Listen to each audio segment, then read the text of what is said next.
जय श्री कृष्णा दोस्तों, राधे राधे। आप सभी का अपने चैनल में बहुत बहुत स्वागत है। फाल्गुन मास के चंद्र महीने के दौरान शुक्ल पक्ष की एकादशी यानी आमलकी एकादशी है।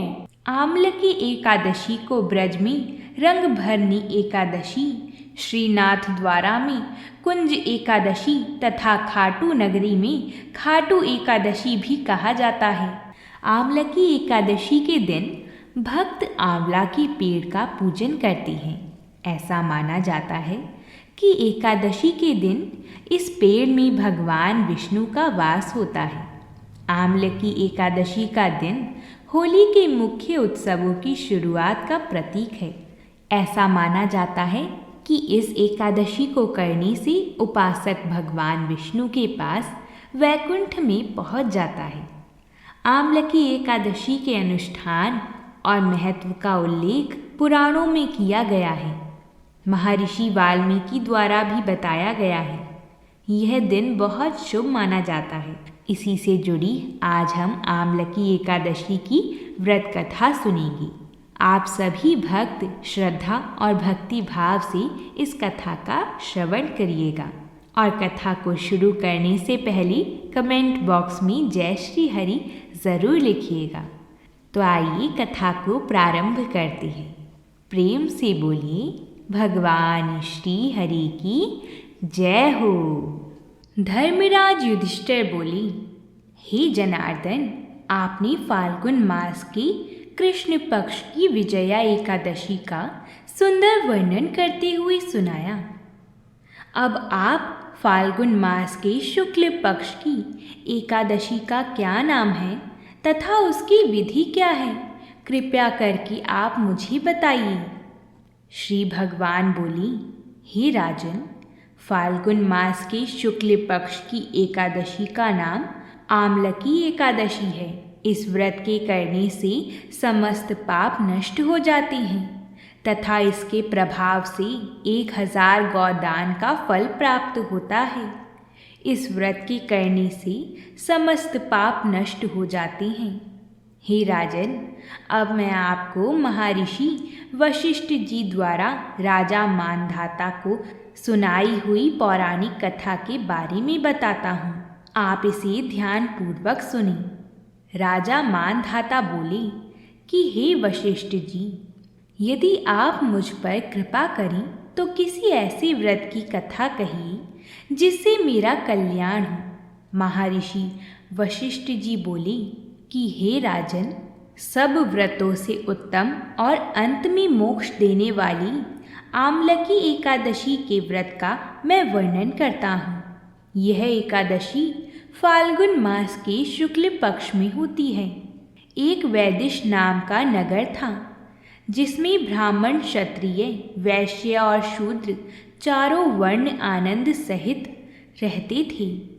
उस नगर में सदैव वेद ध्वनि गूंजा करती थी तथा पापी, दुराचारी तथा नास्तिक उस नगर में कोई नहीं था। उस नगर में चैत्ररथ नाम का चंद्रवंशी राजा राज्य करता था। वह अत्यंत विद्वान तथा धर्मी था। उस नगर में कोई भी व्यक्ति दरिद्र व कंजूस नहीं था। सभी नगरवासी विष्णु भक्त थे और आबाल वृद्धि, स्त्री पुरुष एकादशी का व्रत किया करते थे। एक समय फाल्गुन मास के शुक्ल पक्ष की आमलकी एकादशी आई। उस दिन राजा, प्रजा तथा बाल वृद्ध सबने हर्षपूर्वक व्रत किया। राजा अपनी प्रजा के साथ मंदिर में जाकर पूर्ण कुंभ स्थापित करके धूप, दीप, नैवेद्य, पंचरत्न आदि से धात्री आंवले का पूजन करने लगे और इस प्रकार स्तुति करने लगे, हे धात्री, तुम ब्रह्मा जी द्वारा उत्पन्न हुए हो और समस्त पापों का नाश करने वाली हो। तुमको नमस्कार है। अब तुम मेरा अर्घ्य स्वीकार करो। तुम श्री रामचंद्र जी द्वारा सम्मानित हो। मैं आपकी प्रार्थना करता हूँ।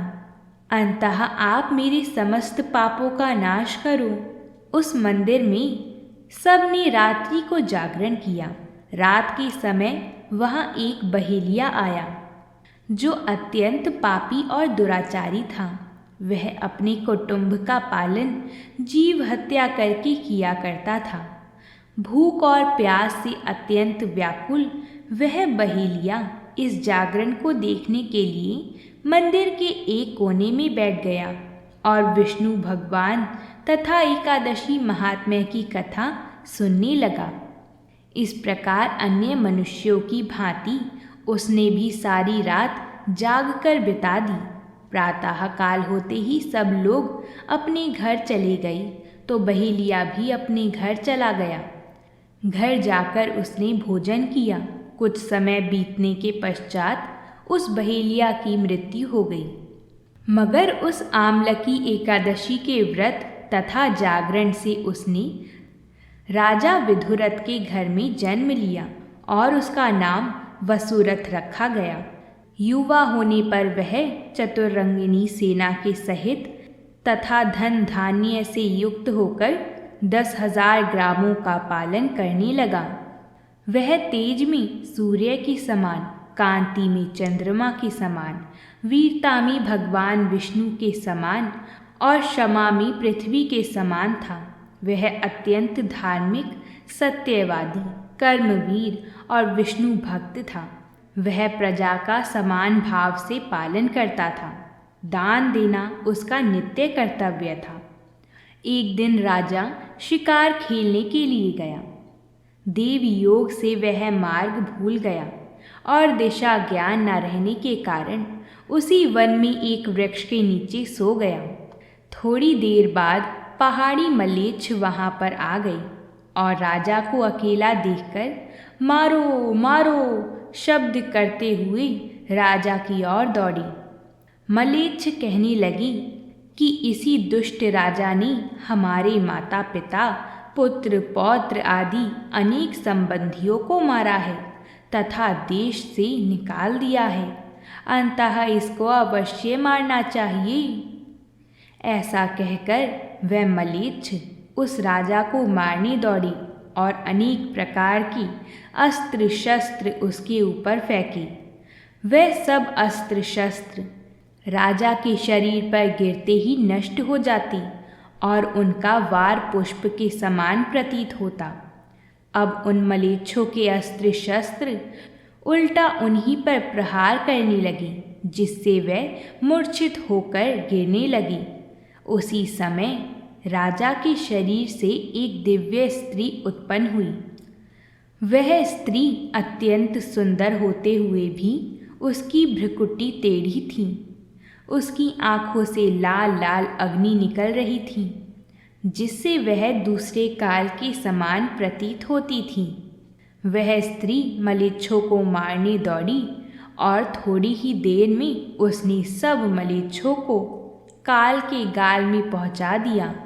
जब राजा सोकर उठा तो उसने मलेच्छों को मरा हुआ देखकर कहा कि इन शत्रुओं को किसने मारा है? इस वन में मेरा कौन हितैषी रहता है? वह ऐसा विचार कर ही रहा था कि आकाशवाणी हुई, हे राजा, इस संसार में विष्णु भगवान के अतिरिक्त कौन तेरी सहायता कर सकता है? इस आकाशवाणी को सुनकर राजा अपने राज्य में आ गया और सुखपूर्वक राज्य करने लगा। महर्षि वशिष्ठ जी बोले कि हे राजन, यह आमलकी एकादशी के व्रत का प्रभाव था। जो मनुष्य इस आमलकी एकादशी का व्रत करते हैं वह प्रत्येक कार्य में सफल होते हैं और अंत में विष्णु लोक को प्राप्त हो जाते हैं। आइए अब हम राजा अम्बरीश की कथा सुनते हैं। यह कथा एकादशी पर सुनने का बड़ा ही महत्व माना जाता है और यह बड़ी ही महत्वपूर्ण कथा कही गई है।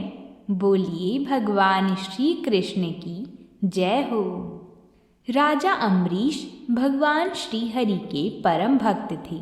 वह पृथ्वी के सतोद्वीप, अचल संपत्ति और अतुल ऐश्वर्य के शासक होने पर भी इन्हें स्वप्न तुल्य समझते थे, क्योंकि वह जानते थे कि जिस धन वैभव के लोभ में पड़कर मनुष्य घोर नरक में जाता है वह केवल 4 दिन की चांदनी है। राजा अम्बरीश का भगवान श्री कृष्ण में और उनके प्रेमी साधुओं में परम प्रेम था। उन्होंने अपने मन को श्री कृष्ण के चरणों में, वाणी को भगवान के गुणों का गान करने में, हाथों को श्री हरि के मंदिर मार्जन में और अपने कानों को भगवान की मंगलमयी कथा के श्रवण में लगा रखा था। उन्होंने अपने नेत्रों को श्री हरि के विग्रह व मंदिर के दर्शन में, नासिका को उनके चरण कमलों पर चढ़ी श्रीमती तुलसी जी की दिव्य गंध में और जिह्वा को भगवान के प्रति अर्पित नैवेद्य प्रसाद में संलग्न कर दिया था। राजा अम्बरीश के पैर भगवान के क्षेत्र आदि की पैदल यात्रा करने में ही लगे रहते और वह सिर से भगवान श्री कृष्ण के चरण कमलों की वंदना किया करते थे। इस प्रकार उन्होंने अपने सारे कर्म यज्ञ पुरुष इंद्रियातीत भगवान के प्रति उन्होंने सर्वात्मा एवं स्वरूप समझकर समर्पित कर दिए थे और भगवान स्वरूप ब्राह्मणों की आज्ञा अनुसार वह इस पृथ्वी का शासन करते थे। उन्होंने बड़ी बड़ी दक्षिणा वाली अनेकों अश्वमेध यज्ञ करके यज्ञ अधिपति भगवान की आराधना की। उनकी प्रजा महात्माओं के द्वारा गाए हुए भगवान के उत्तम चरित्र का बहुत सम्मान करती थी। किसी समय बड़े प्रेम से श्रवण करती और किसी समय उनका गान करती। इस प्रकार उनके राज्य की मनुष्य देवताओं की अत्यंत प्यारी स्वर्ग की भी इच्छा नहीं करते थे। राजा अम्बरीश की अनन्य प्रेममयी भक्ति से प्रसन्न होकर भगवान ने उनकी रक्षा के लिए सुदर्शन चक्र को नियुक्त कर दिया था, जो विरोधियों को भयभीत करने वाला एवं भक्तों की रक्षा करने वाला था। एक बार उन्होंने अपनी पत्नी के साथ भगवान श्री कृष्ण की आराधना करने के लिए 1 वर्ष तक द्वादशी प्रधान एकादशी व्रत करने का नियम ग्रहण किया। व्रत की समाप्ति होने पर कार्तिक महीने में उन्होंने 3 रात का उपवास किया और एक दिन यमुना जी में स्नान करके भगवान श्री कृष्ण की पूजा की। तत्पश्चात पहले ब्राह्मणों को स्वादिष्ट और अत्यंत गुणकारी भोजन कराकर उन लोगों के घर 60 करोड़ गाय सुसज्जित करके भेज दी। जब ब्राह्मणों को सब कुछ मिल चुका था तब राजा ने उन लोगों से आज्ञा लेकर व्रत का पारण करने की तैयारी। उसी समय शाप और वरदान देने में समर्थ स्वयं दुर्वासा ऋषि जी भी उनके यहाँ अतिथि के रूप में पधारे।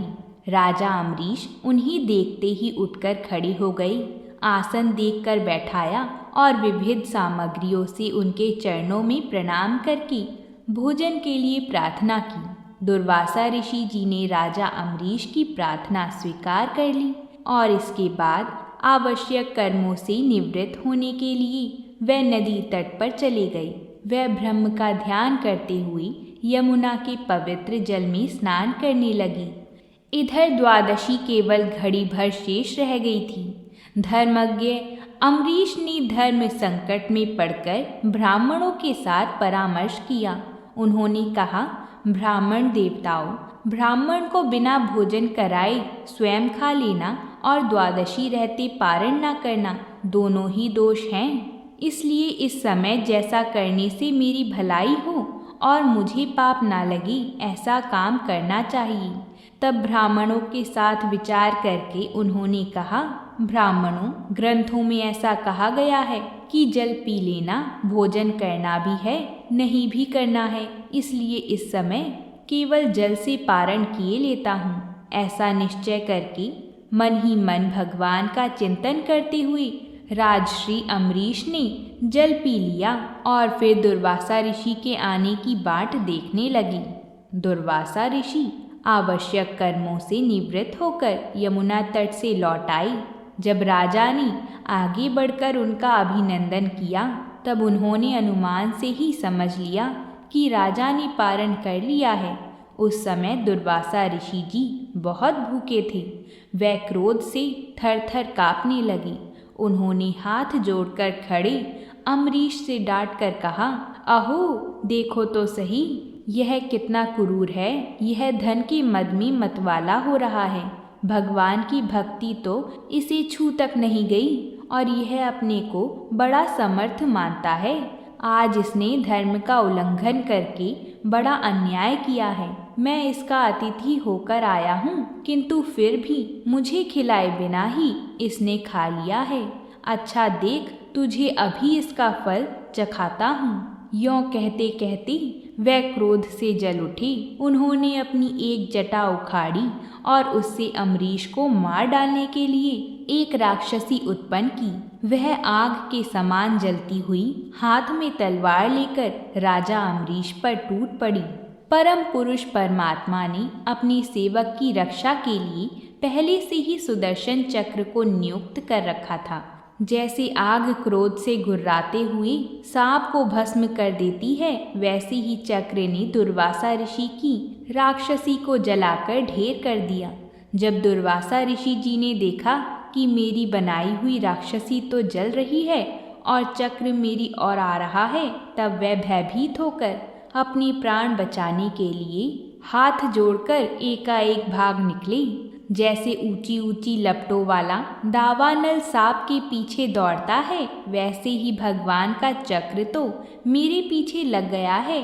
तब दुर्वासा ऋषि जी दिशा आकाश, पृथ्वी अतल वितल आदि नीचे के लोक, समुद्र, लोकपाल और उनके द्वारा सुरक्षित लोक एवं स्वर्ग तक में गए। परंतु जहाँ जहाँ वह गए वहीं वहीं उन्होंने असह्य तेज वाले सुदर्शन चक्र को अपने पीछे लगा देखा। जब उन्हें कहीं भी कोई रक्षक ना मिला, तब तो वह और डर गए। अपने प्राण बचाने के लिए वह देव शिरोमणि ब्रह्मा जी के पास गए और बोली, ब्रह्मा जी आप स्वयंभू हैं, भगवान के इस तेजोमय चक्र से मेरी रक्षा कीजिए।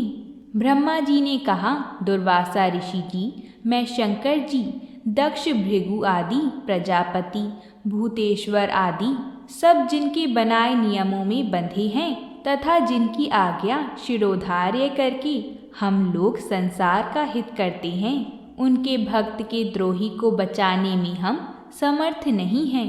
जब ब्रह्मा जी ने इस प्रकार दुर्वासा ऋषि जी को निराश कर दिया, तब भगवान के चक्र से संतप्त होकर वह कैलाशवासी भगवान शंकर की शरण में गई।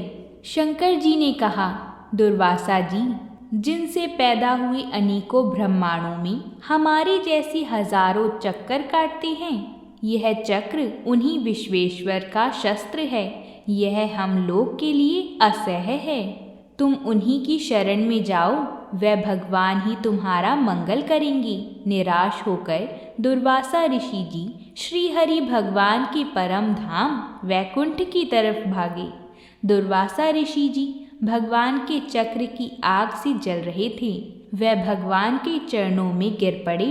उन्होंने कहा, हे अच्युत, हे अनंत, आप संतों के एकमात्र इच्छित हैं। प्रभो, संपूर्ण जगत के जीवन दाता, मैं अपराधी हूँ। आपका परम प्रभाव न जानने के कारण ही मैंने आपके प्यारे भक्त का अपराध किया है। प्रभो, आप ही मुझे बचाइए। श्री भगवान ने कहा, दुर्वासा जी, मैं सर्वथा भक्तों के अधीन हूँ। मुझ में तनिक भी स्वतंत्रता नहीं है।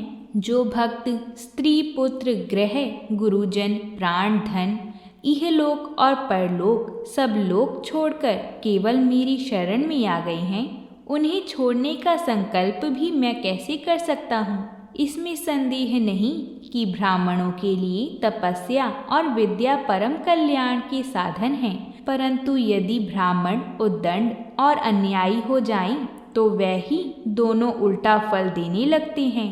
दुर्वासा ऋषि जी, सुनिए, मैं आपको एक उपाय बताता हूँ, जिसका अनिष्ट करने से आपको इस विपत्ति में आना पड़ा।